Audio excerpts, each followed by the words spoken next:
Have you ever experienced your worth as transactional? Hey there, I am Danielle Zapchenk, and I'm so thrilled you are joining me today on the Parable Podcast.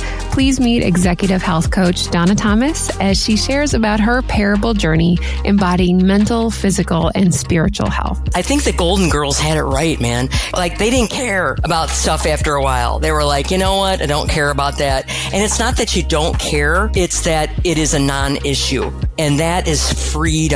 And the freedom comes even quicker when you are living in Christ, because the other stuff, the nonsense, starts to fall away. Here's my conversation with Donna Thomas.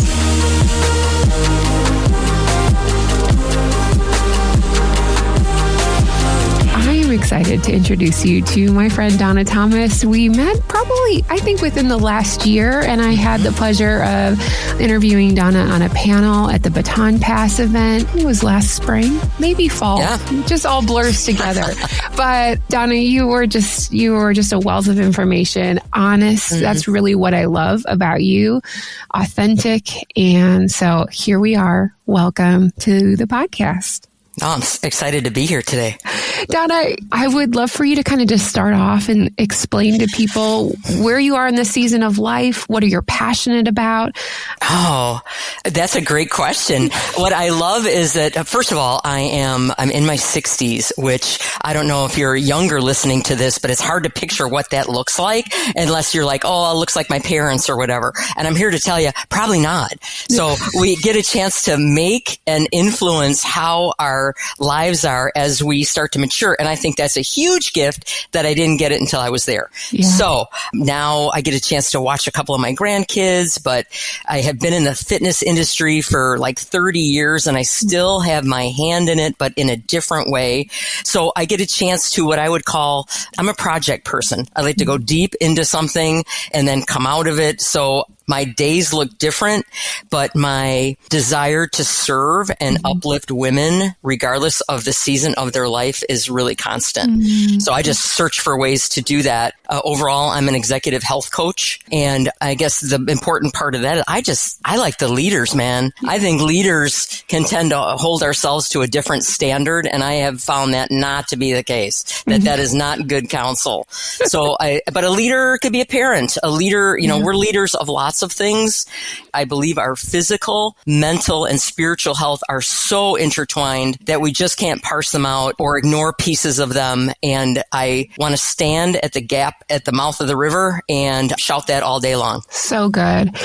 One of the things I like about, I take an aqua class, and any instructor comes, they usually have a playlist attached to it. So songs, when they come on, I know a variety of different genres, different time periods, but each thing, I'm like, there's a certain memory that's attached with them. And so for you, I'd be interested to know if there's a certain song that holds a certain memory for you. Gosh, there's so many. Playlist geek for sure. I identify that with that so much.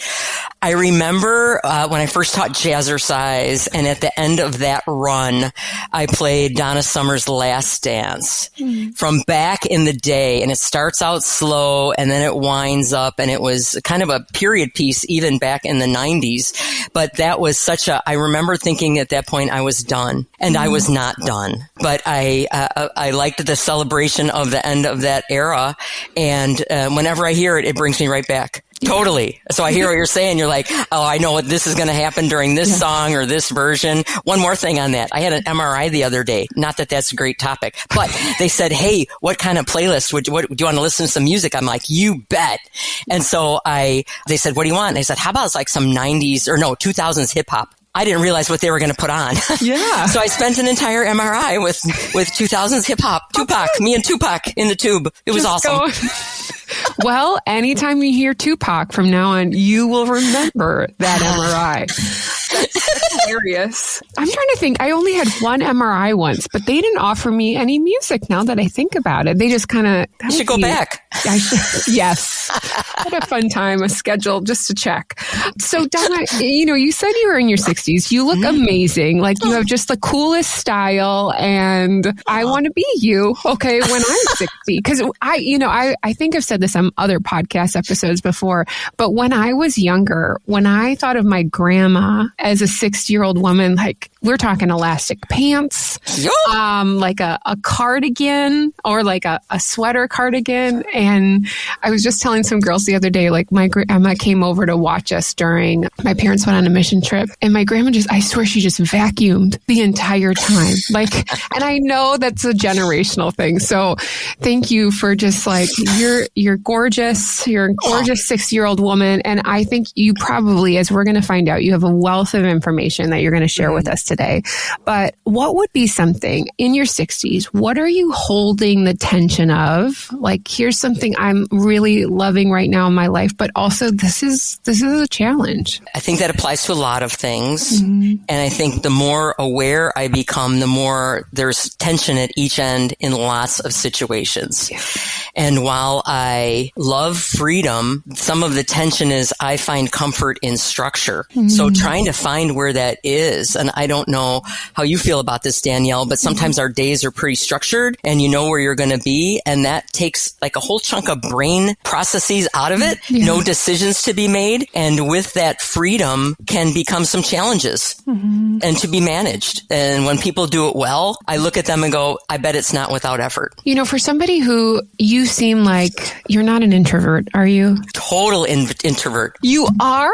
Yes. Okay, see, I would not have guessed that. All right. So as an introvert, is there a time in your life where sometimes, you know, you feel like behind the scenes, but you feel like you have been truly seen emotionally by someone or a certain situation? Is there anything that comes to mind for you on that? So being an introvert and having a really consumer-facing job with a ton of people all the time. I remember a time when I taught a dance class. This is back in the day, and there were like 100 people in the room. It was just a heyday of, this is like probably the mid-2000s. And it was so much fun, but they would have people on the right side of the room and the left side of the room. It was a format called Salsa Funk. They had shirts, right side, left side. Like, they were so funny, like sharks and jets. And I remember them, they would go on vacation together. Like, they created this community. And they said, what we know about you, Donna, is we'll ask you to go, but we won't be offended because we know you won't go. I'm like, I've never felt so seen in my life. Like, thank you for the invite. I don't choose to do that. And when people say that and they're just like, we're just going to do it, but we don't think you're going to be there, and that's okay, then I really appreciate it, because for a long time I felt broken, that there was something wrong, that I enjoyed being out and in front of people and having community like that. But I needed to recharge in ways that were not always the norm. Yeah, that's so good to be mindful of that and to recognize that about ourselves. I hate saying no, but there are times and seasons where I can't do this. I can't give back. I need to recharge myself. So good. You know, when we're talking about like a moment of being truly seen, I think that happens in our own stories.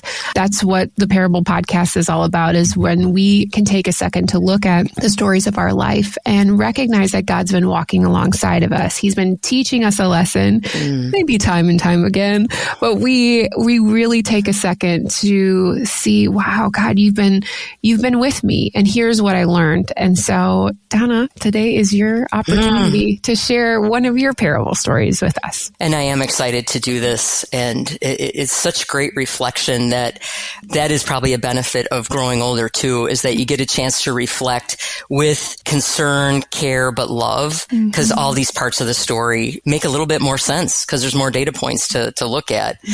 But I look at one part of my story, and we've alluded to it, and being in the fitness industry. And I had just a really long, great career. It was great. I had a good 30 years of being able to be with people and encourage them to move. And through that time, as often that what the enemy can do is take something good and then pervert it. And I would say definitely that's what happened with me, is that I had this genuine interest I've always been a lifelong athlete. I still consider myself an athlete, and wanted to help people feel that joy of movement in their body too. But it really changed. It turned into more of a transactional thing, where I do this, I get paid to do this. When you are teaching classes or being a trainer, you're doing that when you don't feel like it. It's not like you want to all the time. And so there's a lot of overriding of your feelings in that, thereby creating a disconnect between what am I really thinking and feeling, how am I honoring that? And for me, the chasm just kept getting bigger and bigger.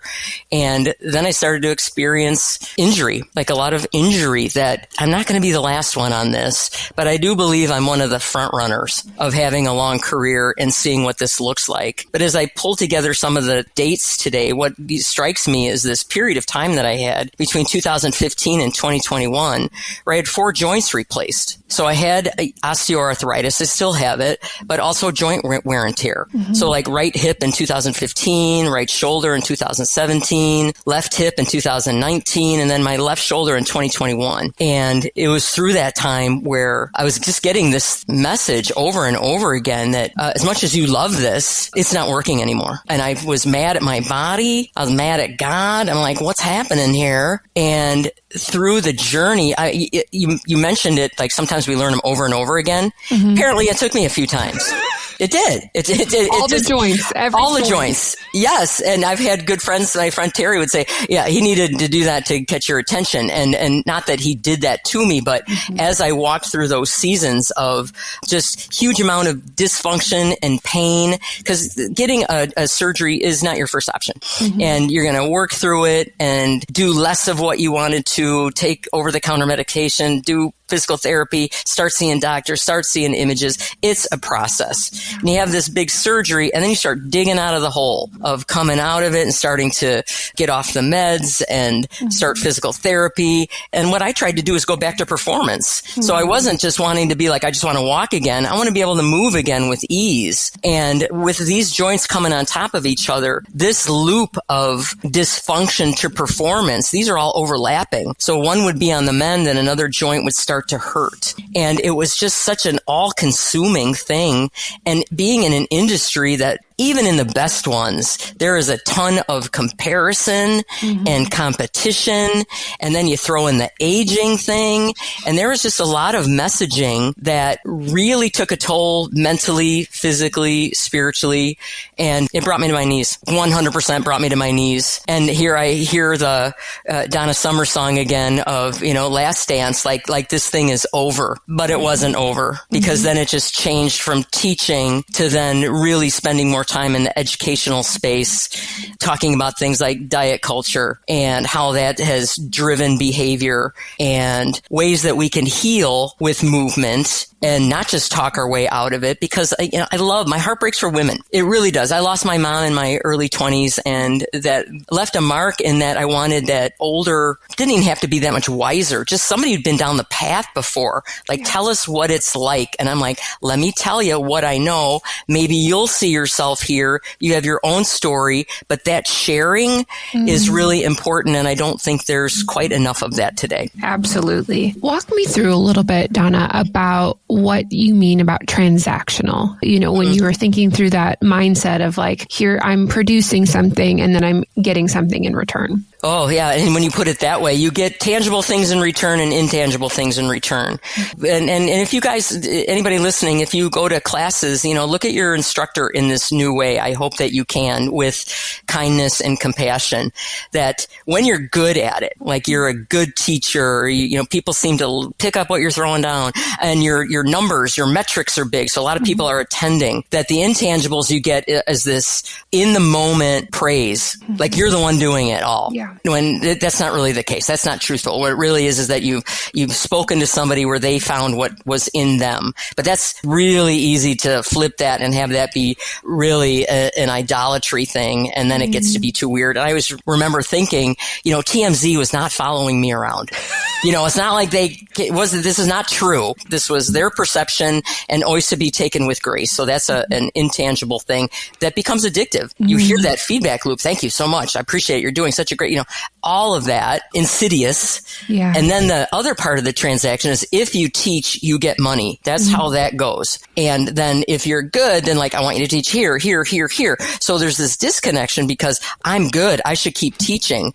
When I wish, and I'd like to think it's happening, that people in leadership in the fitness industry now are really looking at, you got enough. I'm going to help you make that decision, because what we know of is that your body needs to be respected as well. And that conversation, if we are unable to monitor that ourselves, which we can refine those chops, but that's the conversation, because these are just bodies that have been given to us. They are subject to wear and tear. It's not about doing more. It's enough is enough. You know, when you said the thing about, the enemy perverting and making things insidious, I'd love to know, where was this on your faith journey? Did you grow up in the faith? Was this something learned over time? And when did you recognize there are other forces that are trying to use the things that I love, the things that I think help me grow as a human, that are holding me back? Yeah, so it did start as a kid, had a rough childhood, but found solace in being able to do flip-flops in the backyard. So I'm not part of the yelling that's in the house if I'm outside and I'm doing gymnastics on uneven ground on the grass, which is not super safe. But it was my place. It was my place to go, and it allowed me some control and some agency with what was happening in the situation with my parents. And then I was a gifted athlete, and I was a gymnast, and I found this way to excel and to find my own voice. And through that way, I believe that was a gift. It's a gift. And, I never won any medals, but, in regular everyday life, this is what a gift could look like, that it can carry me through when I'm 6 years old to today. And it's still a passion, something that feeds me. But like a campfire, I want to get close enough to warm my hands. I don't want to get close enough so that the rubber on my shoes burns. So it's in the dosage of how much. As the joint replacements were coming and my sleep was really turned upside down, like it would be after surgery or a new baby or something, and you're just it's 2:00 in the morning, or menopausal or perimenopausal, and you're waking up. And those are such tender times in the middle of the night. And I just remember really shaking my fist at God, knowing that he had given me this thing. I was like, I'm mad at you. Why is this all happening? Now you gave it to me, and now I'm playing out my hand as I see fit. And it's not working, and I'm getting feedback over and over again that this is not sustainable, nor is it good and right. And he just reminded me in no uncertain terms. He said, precious daughter, you are mine. And I went, okay, here I am, taking it all on me, making all my decisions. And although I had grown up in the faith, it was polite. I had not asked him to come into this part of my life. I had kept it separate. And because I kept it separate, it was vulnerable. Yeah. And that's where everything went down. I like that you said separate, because I think that helps a lot of people who have walked either in the faith since they were a child, because that's just how they were raised. There is a separateness of Sunday morning of I'm going to check the box, I've gone. And also that word polite that you use. We sometimes are very hesitant to put up our fists, have an angry conversation with God, because, I want to be nice about it. It is God. I don't want to hurt his feelings. And the reality is he already understands the true human nature that we already have. It is coming to him with our fully authentic self. If he is our father, to say, here's where I am really struggling. And you said earlier, as much as you love these injuries over time, they were connected to your worth, and you were just oh, please, why? So talk to me about how you changed from polite to be God, this really sucks, and let me tell you about it. Yeah. I had been, as an adult, rediscovering my faith. And I do think that is a great place, in that what we learned or didn't learn as a kid can be great foundation. Nothing's ever wasted or lost. And this world is just rough. And it's a dynamic place that keeps changing. And as I am getting messages that this isn't, it's not working. This isn't working. And I am I've tried everything that I could do as the true striver that I am. And when I actually was on my knees and was like, that's it. I got nothing. Now what? And it wasn't until I hit a rock bottom of sorts and was I got nothing to lose. I can tell him that. It was a risk. It felt like a risk, but it also was huge freedom. Yeah. Huge freedom. And I did feel seen in ways that were small to start, but have burned so brightly that they just haven't run out of fuel. Donna, when you are thinking about those times where you have recognized God has been instrumental, he's got you out of that, you've kind of had this parable lesson, I've noticed with myself, sometimes they repeat themselves, as you can see by just your 4 surgeries. Like sometimes that even though we've learned it, it's still going to come back maybe in a different way. So what would be your encouragement to somebody who's just like, I thought this was over, or maybe it's coming in a different perspective, but just to keep going and to keep letting those things go over time? Well, I think this is the 4 joints and the whole story there is that's what happens when you're not surrounded by community. And when you're isolated, I believe that I was going to stay there longer, but I started to come out of it. And I appreciate having free will and having choice with all this. And I continue to make choices that were not great. And I understand that. But some of it is, I don't know, I have a super hard head, like we all do. But I don't think I would have understood it after the first one. And I don't think these were all like happening to me as punishment. I don't believe that at all. I believe that this is a natural progression. This is what it looks like. But it also created such a foundation for, you got to keep talking to people about what this looks like. Yeah. Because there was such shame. It's like, I am breaking down, and anybody would. And, it wasn't until I looked at 1 Corinthians chapter 6, where it said, don't you see that you can't live however you please, squandering what God paid such a high price for? The physical part of you is not some piece of property belonging to the spiritual part of you. God owns the whole works. So let people see God in and through your body. And that's the Message version. But I was like, yeah. Okay, then what does this look like differently? And so what I heard is he wasn't saying like, don't move, don't do things, because this is a tool. This is something that can be used for people. Let's talk about the right amount. Yeah, I think that's so good. Is there anything that comes to mind, a story when you talked about just like having a community around you? Every month at the Parable Podcast, we kind of have a theme that we walk through. And this month is of just building those relationships and having a community support. So is there anything that comes to mind? I would say the precursor to a community is dissatisfaction. That was what was really so loud for me, that I was around a bunch of people. I had some great work acquaintances, and you spend a lot of time with people at work, and at some point you develop relationships. And the phrase that kept coming over in my head was, I want to have different conversations. And it kept coming back. It was nothing against the people that I was around. I wanted to have different conversations, which meant, from a practical sense, go get with other people. And that's what I did. So even at church, striking up a conversation, not with somebody that seems like we have something in common, like I love, and we got nothing in common. Help me learn about your world. Because I don't know. And I might have had some tunnel vision here. So my natural curiosity knew that this wasn't it. And so it forced me. I actually left a 20-year career with stock on the table. It was enough to be like, get out. And that was the only way that I felt like that was how it was going to go. Like it was clear as a bell. You talked earlier about sometimes as an executive health coach, you are including not only your physical, your mental, your spiritual, all these things. And that word for me is embodiment. How do we embody God into all facets of our life? And that can be really challenging, because what you were even saying earlier, like how being polite or having a box checked or like your value, we can easily compartmentalize it, when in actuality, God is in all things. And so, as a coach, how have you seen that maybe as you try to encourage clients of like, all of these are connected? Well, it's different for everybody, but I appreciate that a belief I have about women. I work primarily with women, that we're so smart. We are so brilliant.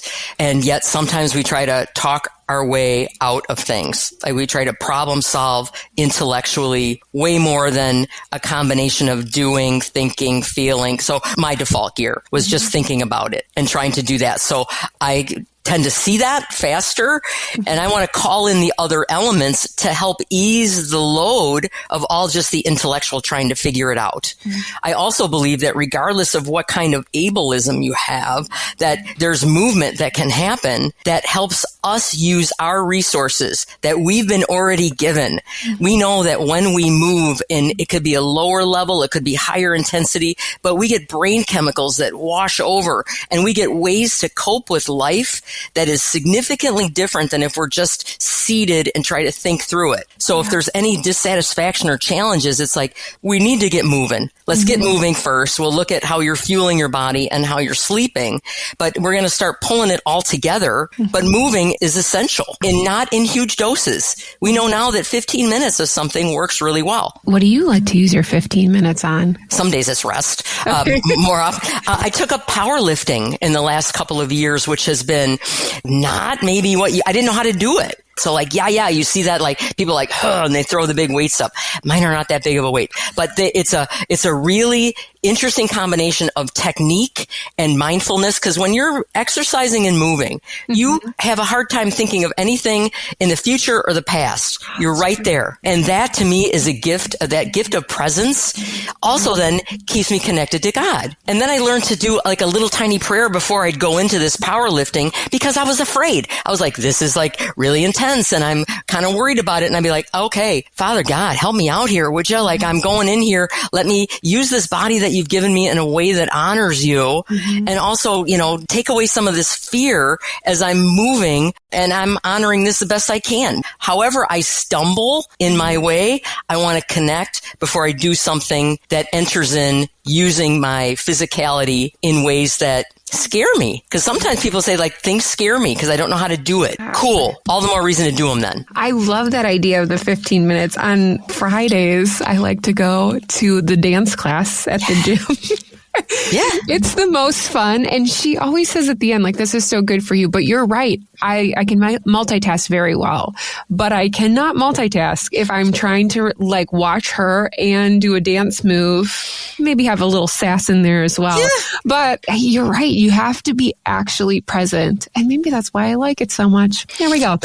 All right. I would love to pivot a teeny bit in talking about diet culture because as a mom, I have a 15-year-old daughter, and even as a son, he is almost 12 and he is very aware of his body. He really wants a 6-pack. He's close and he's darn close. He wants to take creatine, which we're like, I don't think that's a good idea right now. But I have been very cognizant of never talking about my body in a way that is negative. They've never witnessed me weigh myself. I rarely do that to begin with, but I've been super aware. However, even without me not doing any of those things, they are like, oh, did you see, look at these like legs, or like, did you see that picture of me? I was so fat. And I'm like, how are you saying this? Like, you are beautiful and gorgeous. And I don't know where this has come from.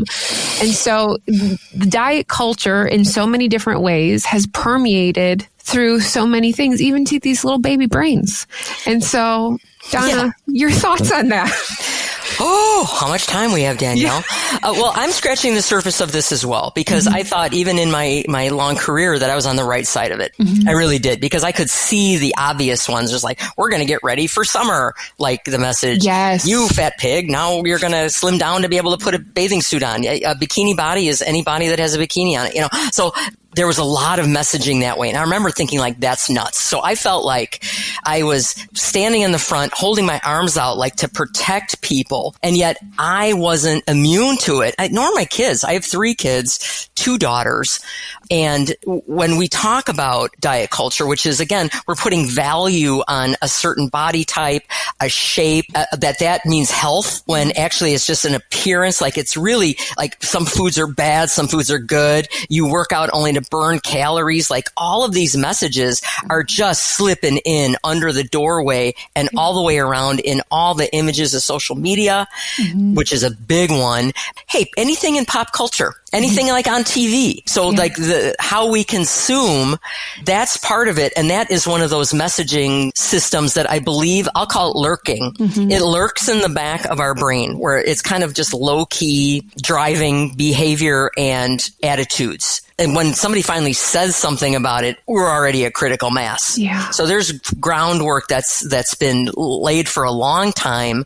And even when the pendulum starts to swing the other way, where we're going to like shine a light on it, and you start to see, oh, I've been thinking this way. This is where it has been. This is what kids are talking about. This is the way that the sizes are in shops. I'm not even saying that's a horrible. I mean, you have to have a way to do it, but there's a way to do that too. So I don't have the answer to it. My goal right now is to just have the conversations so people don't feel, again, this kind of low key, kind of bad, like I'm always on a diet. Yeah. No, these are bodies to be celebrated, and those beliefs are false. Yeah. And they've been perpetuated because it's a great marketing tool, and it's not female versus male. It's everybody. And when we can, I'm going to say in the next 5 years, we're going to have a way better handle on it where you're like, yeah, that's crazy. When you're like, that's not true. Not true. So I call it out. You call it out when you see it, and you're like, we're going to let our bodies grow up. We're going to let them age. We're going to let them have babies if that's for you. And all of these miracles, it's not about one size matters more than another, because that is not God honoring at all. Yeah. It just doesn't work. Yeah. I think even too, trying to harness and understand like what you're talking about, identity and worth. Like when we understand our identity and worth in Christ, when we are centered on that, everything else kind of clicks into place. Now, we're human, so that's going to, come back into different things. But I think whatever your struggle area is, it doesn't become about size and justification, or did I eat X amount of calories today? It is, how do I honor God in the identity that He has created me to be in, and loving Him well. This is so good, Donna. It's going to make me think for a little bit. Is there any other last thoughts, anything that we didn't touch on before we wrap today? I want to tell you that it's been my experience that aging, even the word has a sting bite to it, is, they're like, it's a gift. It really is, because I think the Golden Girls had it right, man. Because they didn't care about stuff after a while. They were like, you know what? I don't care about that. And it's not that you don't care. It's that it is a non-issue. And that is freedom. And the freedom comes even quicker when you are living in Christ, because the other stuff, the nonsense starts to fall away. And it is to be looked forward to. I am enjoying it, even some of the challenges, but I'm like, my best work is still ahead of me. Yeah. My best way of being in the world, the ways that I can extend a helping hand to other women, I haven't done it yet. And I understand that. And I'm not striving to get it. I just know that I have been given time to use it for a purpose, and I'm excited to do that. Well, Donna, if people wanted to connect with you, what is the best avenues to do that? Actually, social media is probably easiest for me, on Instagram and Facebook, if you're still on that. I appreciate a good message, and am excited about if we ever do this again in a couple years, that the conversations have changed. Yeah. Oh, that's so good. That's a great idea, Donna. We should circle back on some of these conversations. So good. Donna Thomas, thank you so much for being a part of the Parable Podcast. Thank you. Gosh, that was such a good conversation with Donna today. It really made me think about that transactional approach that we can have with ourselves. Maybe it's also with our worth and the culture around us. If you know that there is a friend that would really benefit from this episode, would you do me a favor? Would you encourage them by maybe sending them the show link, or just even texting them a quote, or letting them know about the Parable Podcast? To connect with Donna, simply visit DanielleZapchenk.com for details. And here are 2 reflection questions from our time together today. Number 1, are there any areas in your life that have become transactional? And so you could think about that. Maybe it is about your body, but it could also be about your faith. It could be with another person. It could be in a friendship. It could in your work-life balance. There are so many ways that we have maybe thought of ourselves as transactional, and we didn't even realize it. Number 2, what is a 15-minute opportunity that you can explore this week to become more present? Donna talked about powerlifting, but maybe that is an art, a creative form for you. Maybe it is making breakfast because you don't normally eat breakfast, and it's just that 15 minutes of the day. There's so many different opportunities, so just pick one. This episode was edited by my husband, Eric Zapchenk, and we hope you were encouraged to think about your own parable story.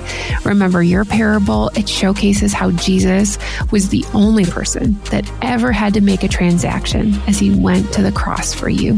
We'll see you back again next week on the Parable Podcast.